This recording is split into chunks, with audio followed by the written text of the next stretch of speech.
ये जो क्रम बताया गया ना, ये जिज्ञासुओं के लिए बताया गया।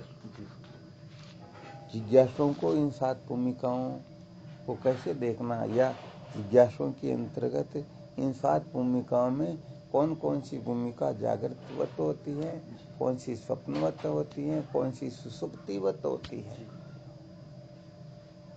तो जिज्ञासुओं के अंतर्गत आरोही क्रम से, अर्थात पहली, दूसरी, तीसरी भूमिका जो है यह जागृतवत होनी चाहिए। अर्थात इनके अंतर्गत इन 3 भूमिकाओं के लक्षण स्पष्ट दिखाई देने चाहिए। उनके अंतर्गत चतुर्थ भूमिका के जो लक्षण है वो स्वप्नवत होते हैं, और 5वीं, 6ठी, 7वीं भूमिका इनके जो लक्षण है वो सुसुप्तिवत होते हैं। तो पहली, दूसरी, तीसरी भूमिका के लक्षण उनमें ज्यों के त्यों स्पष्ट दिखाई देंगे, बिल्कुल भी गड़बड़ घोटाला होगा ही नहीं। जीवन मुक्त महात्माओं में अवरोही क्रम से होता है, अर्थात 5वीं, 6ठी, 7वीं भूमिका जागृतवत होती है, चौथी भूमिका स्वप्नवत, और पहली, दूसरी, तीसरी सुसुप्तिवत, अर्थात उनमें पहली, दूसरी, तीसरी भूमिका के लक्षण दिखाई देते ही नहीं। आगे समझ में।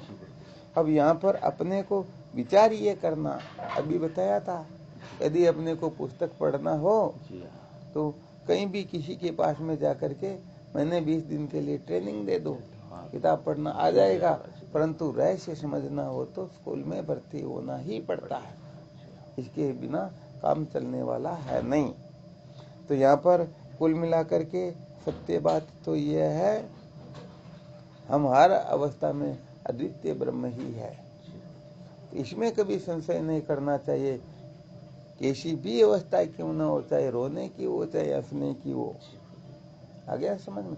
समझते ये द्वंदात्मक जितनी भी स्थितियां होती है, हम सबके अंतर्गत जो कि त्यों अद्वितीय ब्रह्म है, परंतु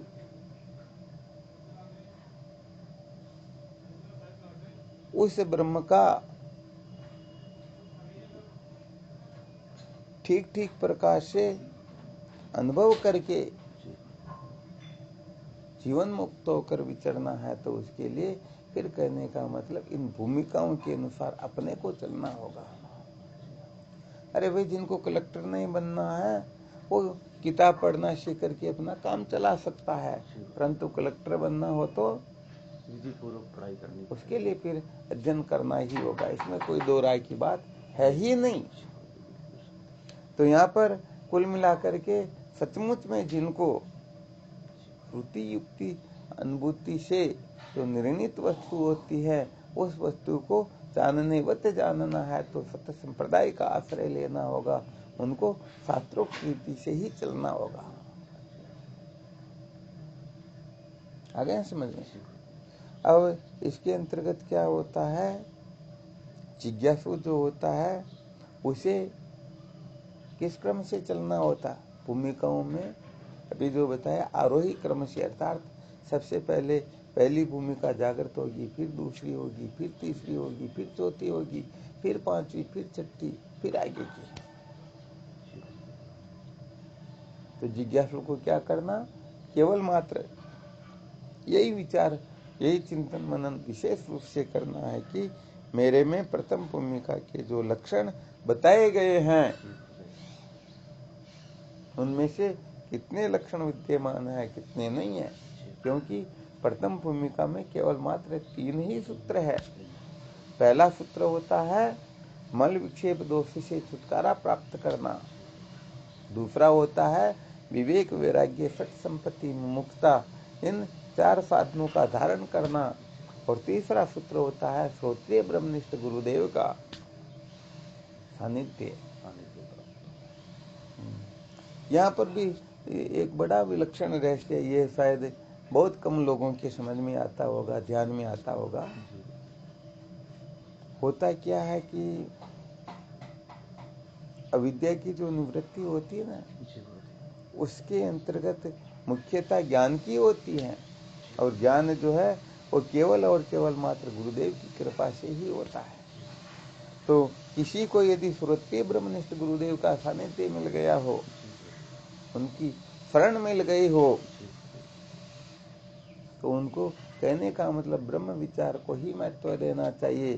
कहने का मतलब ये दो जो कक्षाएं हैं, मलविक्षेप दोष से छुटकारा और दूसरा विवेक वैराग्य सठ संपत्ति मुक्ता, इन चार साधनों का होना। तो कहने का मतलब ये यदि नहीं भी है तो भी गुरु भक्ति से, गुरुदेव की शरणागत से, गुरुदेव के उपदेश के चिंतन मनन करने से ये अनायासी उनमें प्रकट होने लग जाएंगे। तो गुरुदेव की कृपा जिनके ऊपर हो गई है, उनके लिए यदि मलविक्षेप दोष पूर्ण रूप से निवृत्त नहीं हुआ हो, विवेकादि साधन पूर्ण रूप से जागृत नहीं हुए हो, फिर भी चिंता करने की आवश्यकता नहीं होती है, क्योंकि ये नियम है। जो 10वीं कक्षा का सर्टिफिकेट प्राप्त कर चुका है, उत्तीर्ण हो चुका है, तो ये मान लिया जाता है कि वो निश्चित रूप से 8वीं कक्षा उत्तीर्ण है, निश्चित रूप से वह 5वीं कक्षा उत्तीर्ण है। तो मलविक्षेप दोष से छुटकारे का मतलब 5वीं कक्षा उत्तीर्ण होना, विवेकादि साधनों से संपन्न होने से तात्पर्य है 8वीं कक्षा उत्तीर्ण होना, और गुरुदेव की शरणागत का मतलब 10वीं कक्षा उत्तीर्ण होना। आ गया समझ में? अब समझो जिनके पास में 8वीं का सर्टिफिकेट है, तो कहने का मतलब यदि उनका अंतःकरण शुद्ध नहीं भी हुआ है, मल विक्षेप दोष भरे भी हुए हैं, परंतु यदि विवेकादि साधन जागृत हो गए, तो फिर उनको कहने का मतलब निश्चय कर लेना चाहिए या समझना चाहिए, इन साधनों के उदय होने से क्या होगा, वो मल विक्षेप आदि दोष तो स्वतः ही निवृत्त होते हैं। हाँ, ये थोड़ा यहाँ पर रहस्य है, वरना कहने सुनने में तो कोई कुछ भी कह सकता है। शास्त्रों के रहस्य बड़े विलक्षण होते हैं, इनका मंथन करना होता है, इनमें बुद्धि सूक्ष्म रूप से प्रवेश करे तब जाकर के इनका रहस्य प्रकट होने लगता है। तो कहने का मतलब अब यदि कोई नियम बना दे तो ये पहली भूमिका के जो 3 लक्षण हैं, ये जिनमें हो सचमुच में वही अधिकारी है, तो ऐसी बात ही नहीं है। हाँ, बिल्कुल सत्य बात है। तो वैसे देखा जाए तो जिनके अंतर्गत अभी तक 5वीं का सर्टिफिकेट नहीं है और वो 12वीं कक्षा का दावा करे तो बड़ा गड़बड़ घोटाला हो जाता है।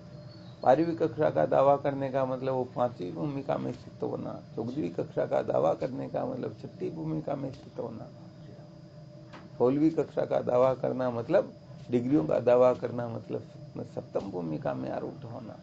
अब वह कभी स्कूल गया ही नहीं, एक अक्षर भी पढ़ा नहीं, ठीक है ना, तो अभी तक उनके लिए वह कक्षा नहीं है। अभी उनको प्राइमरी स्कूल में एडमिशन लेकर के फिर विधि पूर्वक पढ़ना होगा। तो जिनको अभी तक विवेकादि साधनों की उपलब्धि नहीं हुई है, उनको अभी तक मलविक्षेप दोष से कैसे छुटकारा प्राप्त किया जा सकता, यहाँ पर सावधान होकर के साधन भजन करते रहना है, गड़बड़ घोटाला नहीं करना। गड़बड़ घोटाला करेंगे तो निश्चित रूप से भटक जाएंगे। तो क्या होगा, जब ये कक्षा उत्तीर्ण होगी, जैसे टाइफाइड का ज्वर जो है शांत होने लगता है, तो अपने आप भूख उदय होने लगती है, ठीक है ना। तो जब अंतःकरण शुद्ध होने लगेगा तो स्वतः ही संत महापुरुषों का संग, क्योंकि समस्त अभिमानों की निवृत्ति हो जाएगी, और अभिमानों की निवृत्ति होने पर 8 प्रकार के जो मद होते हैं ना, 6 प्रकार के भ्रम, जब ये निवृत्त हो जाते फिर संतों का संग किया जाता, फिर वहाँ 1% भी गड़बड़ घोटाला नहीं होता। वरना कहने का मतलब बहुत सारे लोग कहते अरे हम वहाँ जाएं तो सही, परंतु खाएंगे क्या, अरे खाने में क्या, वहाँ तो बहुत सारे खाते, आप क्यों नहीं खा सकते हो, अरे नहीं नहीं हम तो ऊंची जाति के हैं। आ गया समझ में, हम तो बड़े पैसे वाले, हम तो खरीद सकते हैं, घर पर बुला सकते हैं, हम जो चाहे जो कर सकते हैं। तो अनात्म पदार्थों का जब अभिमान होता है, पद प्रतिष्ठा के चक्कर में जो पागल होते हैं, ये सचमुच में संतों का सानिध्य प्राप्त करके भी कुछ प्राप्त नहीं कर सकेंगे। इसीलिए पहले मल विक्षेप दोष से छुटकारा प्राप्त करने के लिए वेद के कर्मोपासना भाग का अवलंबन अर्थात आश्रय लेकर के फिर विधि पूर्वक अपने को साधन भजन करना चाहिए, ताकि ये मल विक्षेप दोष निवृत्त हो। जब अनंत जन्मों के पापों का क्षय होगा, तो कहने का मतलब अनंत जन्म के पुण्य जब उदित होत एक संग, मन की मलिनता मिटत है भावत है सत्संग। अरे उनको सत्संग प्रिय लगती है, संत प्रिय लगते हैं, है ना। संत सत्संग कहने का मतलब घर वाले प्रिय लगते हैं, ऐसे संत प्रिय थोड़े लगते हैं। इनसे भी अनंत गुना जब संत प्रिय लगेंगे तब समझो सचमुच में ये अंतःकरण शुद्ध हुआ। सचमुच में सत्य कहे तो जब विहित कर्मों से भी हम ऊपर उठने लगते हैं तब कहने का मतलब संत अपने जीवन में प्रतिष्ठित होंगे, संतों के प्रति महत्व बुद्धि जागृत होगी। वरना महाराज घर वालों को छोड़ करके विहित कर्मों का त्याग करके कौन संतों की शरण में जाएगा। अब कोई विहित कर्म में अटका हुआ है तो नहीं, हम शास्त्र की ये आज्ञा है, पत्नी को धोखा नहीं देना चाहिए, बच्चों को धोखा नहीं देना चाहिए, किसी को धोखा नहीं देना चाहिए। हमको तो ये कर्तव्य प्राप्त है, ये हमको करना है भाई। जब तक जिज्ञासा जागृत नहीं होती तब तक ठीक है, परंतु जिज्ञासा जागृत होने पर महत्वपूर्ण वस्तु 100 काम छोड़ करके भोजन करो, 1000 काम छोड़ करके स्नान करो, 1,00,000 काम छोड़ करके दान करो, परंतु कोटि त्यक्त्वा विजेत, करोड़ों कामों को छोड़ करके भी संतों का सानिध्य, वेदांत विचार ये थोड़ा महत्वपूर्ण होता है। तो तब जाकर के संतों का संग उन्हें ये तो होता, वरना सचमुच में मर गए बेचारे। कहने का मतलब 50-50, 60-60, 80-80 वर्षों से संतों के संग में है, परंतु उनका अंतःकरण पवित्र नहीं, पापों की निवृत्ति नहीं हुई, अनात्म पदार्थों के पीछे पागल हो रहे हैं, बावड़े हो रहे हैं, उन्हीं को महत्व देते हैं। इसलिए संतों का संग करके भी बहुत सारे लोग तो संतों का संग करके भटके हुए भी लक्ष्य तक पहुंच जाते हैं। और ऐसे ऐसे जीवन में देखने को मिले, वो बेचारे लक्ष्य तक पहुंचते पहुंचते भी भटक गए, उनका पतन हो गया, पता नहीं कहाँ तक गिरेंगे, कितने गिरेंगे, उनकी कोई कल्पना भी कर नहीं सकते हैं। इसलिए अंतःकरण का शुद्ध होना आवश्यक है। तो ये सूत्र किसके लिए बताया? जिनको अभी तक संतों का सानिध्य प्राप्त नहीं हुआ, संतों के प्रति महत्व बुद्धि जागृत नहीं हुई, संतों को जितना महत्व देना चाहिए उतना यदि नहीं दे पा रहे हैं तो उनको कर्म उपासना आदि वो भी निष्काम भाव से करके, वो भी ईश्वर की प्रसन्नता को ध्यान में रख करके यदि किया जाए तो निश्चित रूप से वह कक्षा उत्तीर्ण कर लेगा। अब आगे की कक्षा देखते हैं। यदि किसी को संतों की शरण भी प्राप्त है, विवेकादि साधन भी उदय हो रखे हैं, परंतु उनका अंतःकरण पूर्ण रूप से शुद्ध नहीं है, थोड़ा बहुत गड़बड़ घोटाला है, तो फिर उसे चिंता करने की आवश्यकता नहीं है। हाँ, संतों के संग से, संतों के उपदेश से वो थोड़ा बहुत गड़बड़ घोटाला तो ऐसे ही निकल जाएगा। क्योंकि पूर्ण रूप से गड़बड़ घोटाला तो पूर्ण रूप से अंतःकरण शुद्ध तो तब ही होगा जब ब्रह्म विद्या जागृत होगी। क्योंकि मल विक्षेप दोष है तो क्या आवरण दोष नहीं है? अरे भाई, अंतःकरण में 3 दोष होते हैं, तो जब तक आवरण दोष की निवृत्ति नहीं होती है तब तक अंतःकरण पूर्ण रूप से शुद्ध है। इसलिए क्या होता है कि वेदांत के जो दूरे जानकार होते हैं वो कह देते हैं कि अंतःकरण पूर्ण रूप से शुद्ध हुए बिना कोई ब्रह्म विद्या की ओर प्रवृत्त हो ही नहीं सकता। ऐसे नासमझ मूर्ख भी जिज्ञासुओं का बहुत बड़ा अहित कर देते हैं। अरे पूर्ण रूप से शुद्ध तो ज्ञान से होगा ना, इसलिए ये नियम नहीं है, ये आवश्यक नहीं है कि अंतःकरण पूर्ण रूप से शुद्ध हो, वही ब्रह्म विचार करेगा। हाँ, इसलिए कहने का मतलब बड़े विलक्षण सूत्र साधकों को इनको बहुत अच्छी तरह से समझना चाहिए। ये तो अनंत जन्मों के पुण्य जागृत होते हैं ना, तब ऐसे सूत्र अपने हृदय में प्रकट होने लगते। ये बात सुनने को मिलती है, सुनना भी बड़ा पुण्य की बात है। और किसी को यदि श्रोत्रिय ब्रह्मनिष्ठ गुरुदेव का सानिध्य प्राप्त हो गया तो फिर कहने का मतलब बाकी पहले 2 सूत्र जो उनके समझो सिद्ध हो गए। अब यहाँ पर थोड़ा विचार और कर लेते हैं। समझो मल विक्षेप दोष की निवृत्ति हुई या नहीं हुई, या नहीं हुई तो कैसे होगी? तो इसके लिए निष्काम कर्म उपासना आदि जो साधन बताए हैं उनको ही वो करेगा, तभी चित्त शुद्धि होगी। इसको छोड़ करके कुछ भी करेगा तो बड़ा गड़बड़ घोटाला हो जाएगा। आगे की कक्षा में संत महापुरुषों का जो सानिध्य है वह यदि प्राप्त हो गया तो समझो उनके विवेकादि साधन पूर्ण रूप से जागृत नहीं है, तो भी वो निश्चित रूप से जागृत हो जाएंगे, परंतु ध्यान रखना होगा। सबसे बड़ा विलक्षण सूत्र है, लोग यहाँ अटक जाते हैं, हर किसी को संत समझ लेते हैं। संत कहते हैं जो सत्य से एक हो गया, उसे कहते हैं संत।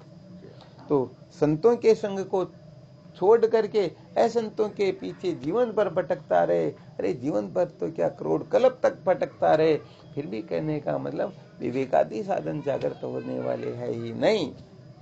तो ऐसे संतों का सानिध्य प्राप्त हो गया जो सचमुच में सत्य से एक हो गए हैं, फिर उनके सानिध्य के पश्चात भले ही उनका अंतःकरण कितना भी मलिन क्यों न हो, फिर भी उसे निष्काम कर्म उपासना की कोई आवश्यकता नहीं है, क्योंकि असंतों के संग से उनका अंतःकरण अपवित्र होता है, तो संतों के संग से स्वतः ही वो काम हो जाएगा। इसलिए यहाँ ज्यादा चिंतन मनन करने की, ज्यादा चिंता करने की आवश्यकता है ही नहीं, ये विशेष बात है। और फिर इससे आगे बढ़ते हैं, श्रोत्रिय ब्रह्मनिष्ठ गुरुदेव का यदि सानिध्य प्राप्त हो गया, तो समझो संतों का सानिध्य प्राप्त करके हम जो फल प्राप्त करते हैं, निष्काम कर्म उपासना करके हम जो फल प्राप्त करते हैं, समझो वह फल हमको निश्चित रूप से प्राप्त हो गया है। अब यहाँ पर विशेष बात यह है कि वो जो फल हमें प्राप्त हुआ है, उस फल की रक्षा कैसे होगी? वह फल अपने को सचमुच में परम फल, जिसे विद्या की निवृत्ति कहते हैं, वह कब प्रकट होगा? तो यहाँ पर विशेष बात फिर ये हो जाती है कि श्रोत्रिय ब्रह्मनिष्ठ गुरुदेव का सानिध्य करके यदि हम कहीं पर भी भटक रहे हैं, किसी के पीछे पागल हो रहे हैं, किसी से कुछ भी ये भी मेरा भला कर देंगे, ये भी कर देंगे, तो क्या होगा? उनके पास में अनंत जन्मों के जो पुण्य हैं, वो पुण्य फिर नष्ट होने लगते हैं। ध्यान रखना, यहाँ पर निष्काम कर्म उपासना का त्याग करके दूसरा करते हैं तो भी पुण्य नष्ट होने लगता है। संतों को छोड़ करके असंतों का, भेदवादी पामर पुरुषों का संग करते हैं तो भी पुण्य नष्ट होने लगता है। कौन सा पुण्य?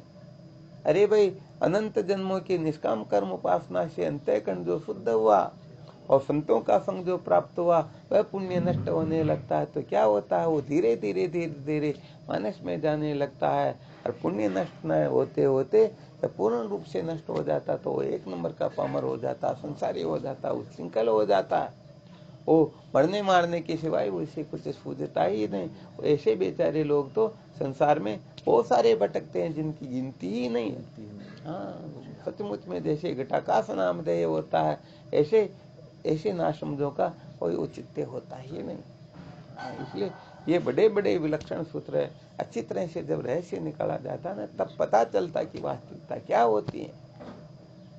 तो हमारा अंतःकरण शुद्ध जो हो रखा, थोड़ा बहुत मल विक्षेप दोष से जो छुटकारा हो रखा है, ये यदि हम निष्काम कर्म उपासना को ही महत्व देंगे तो ये पुण्य बढ़ता रहेगा, बढ़ता रहेगा, बढ़ता रहेगा, और अपने को निश्चित रूप से विवेकादि साधनों से संपन्न मानने की कक्षा की ओर प्रवृत्त कर देगा।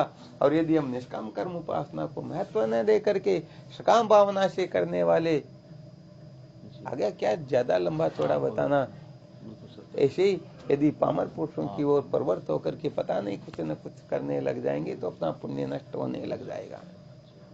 फिर संतों के सानिध्य के लिए जो कहा जाता है, अंतःकरण थोड़ा बहुत शुद्ध हो गया, विवेकादि साधन थोड़े बहुत जागृत होने लगे, उस समय यदि हम सचमुच में जो सत्य से एक हो गए, तो सचमुच में महापुरुष है, जिनको सचमुच में कुछ लेना देना, छोड़ना पकड़ना नहीं है, तो सचमुच में संसार को नित्य या प्रकृष्णा के जल के समान समझते हैं, जो अनात्म पदार्थों में अटके हुए नहीं है, ऐसे संतों का संग करेंगे तो अपने पास में पुण्य तो है ही है, पुण्य और बढ़ने लगेगा।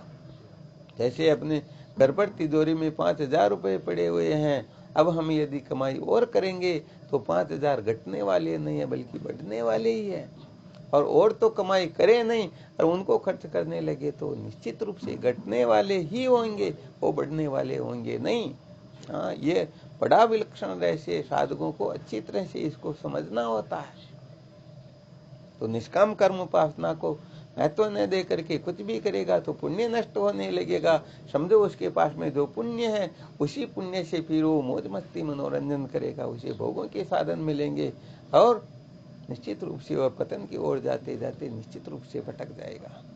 फिर आगे की कक्षा में विवेकादि साधनों को और मजबूत करने के लिए सचमुच में सच्चे संतों का संग करेगा तो वो कहने का मतलब वो पुण्य बढ़ने लगेगा, और असंतों का संग करेगा तो क्या होगा, फिर वो पुण्य नष्ट होने लगेगा।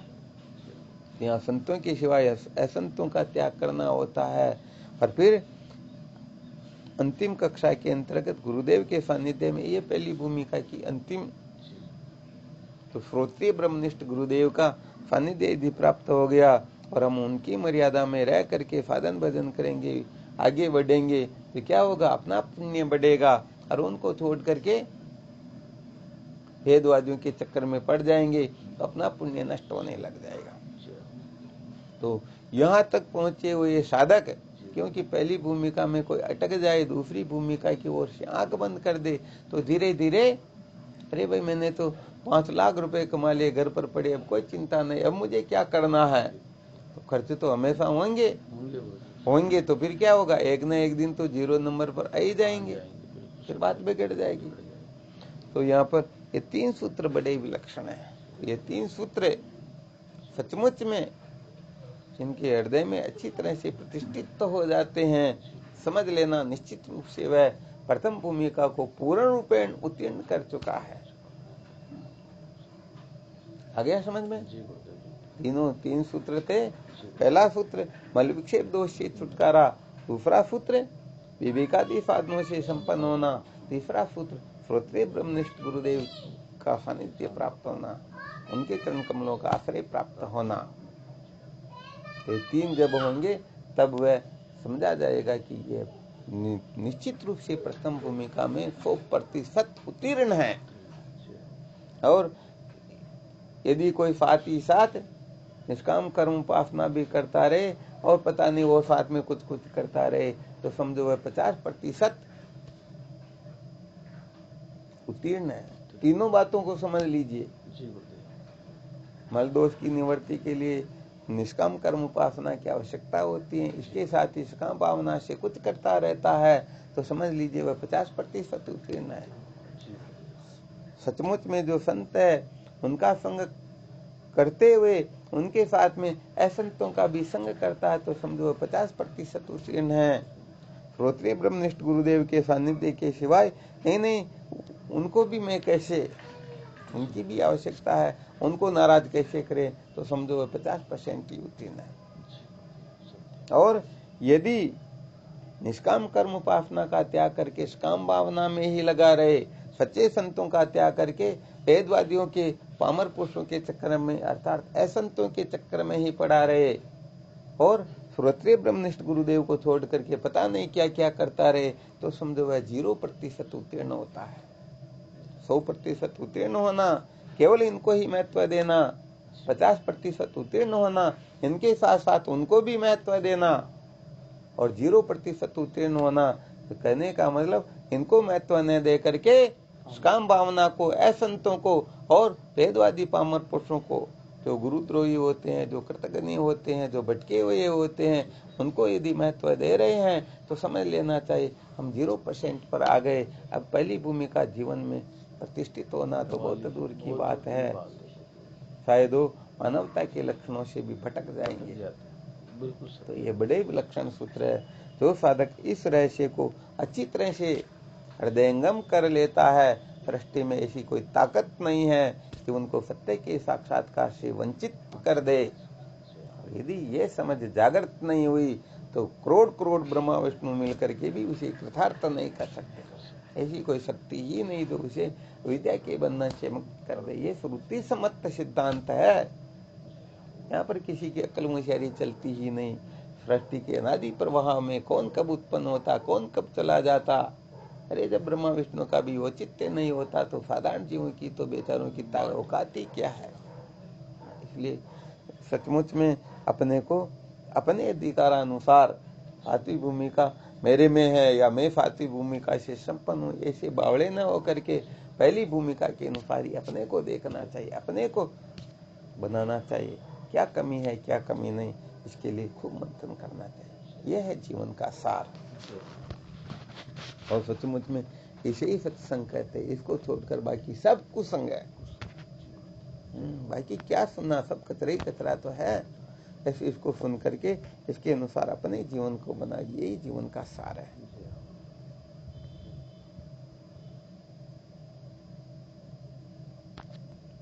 और कोई संशय हो तो पूछ लो बोले।